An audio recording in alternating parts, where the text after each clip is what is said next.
bạn ta nào bây giờ là gì mà nào nữa của chân một xe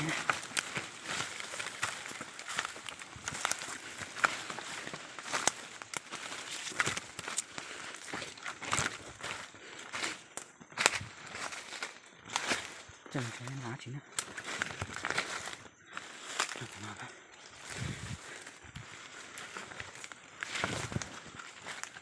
难种啊，今天是。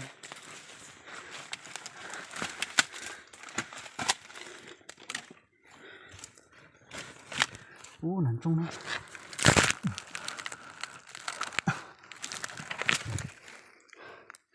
mà khi thùng trồng nó này, trồng liếc của nó, mà kia này, của mà kia nó này, ít chứ này, mặn cơ, mặn cơ, rụng đan à, tụt xí, nó cái đây việt chứ,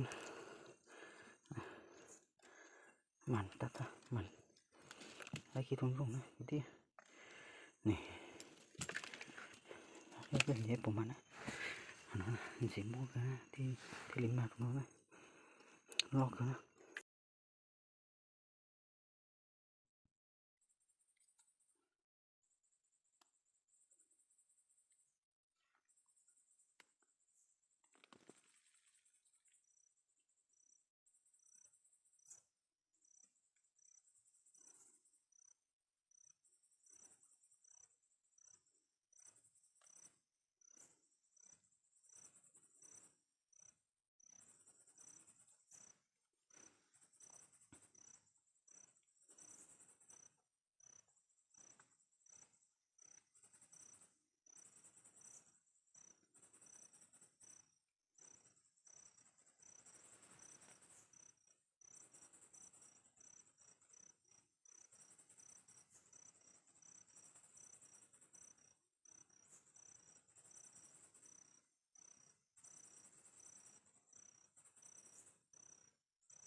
chân nó này mà thì siêu này to ấp phở lại ấp tuần trong này tôi là ấp tuần trong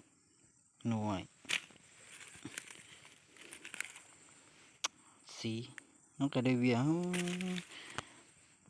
tụi này tụi mổ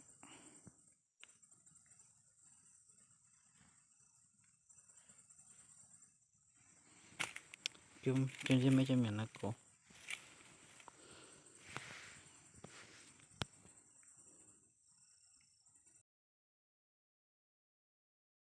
tụi mỏ lấy cổ chuột tù tí chân rung của đấy ô xí nữa nó đi tới mặn ôi dùng rung rồi hắn nó chào ô cổ tử lùi luôn mặn thì tê luôn cái tình công mà chữ tôi lưu nó cái lộ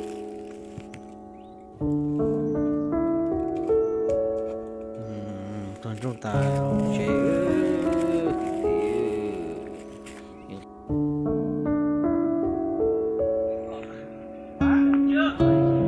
cái năm chế nó tụi lấy không một tiêu cái tụi lấy không một tiêu chỉ cho lỗ một tiêu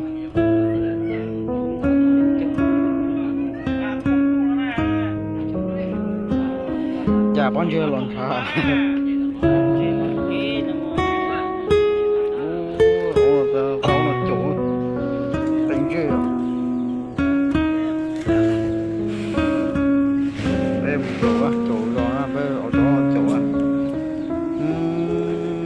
lo thế chỉ nó sẽ bằng view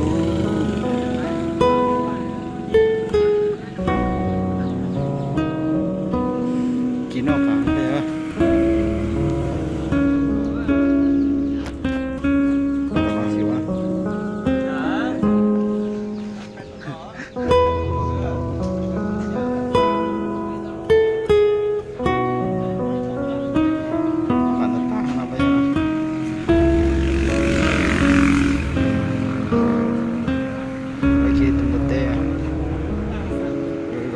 chỉ là thơ nè đây gọi là áo chùa chỉ là thơ chỉ chùa nè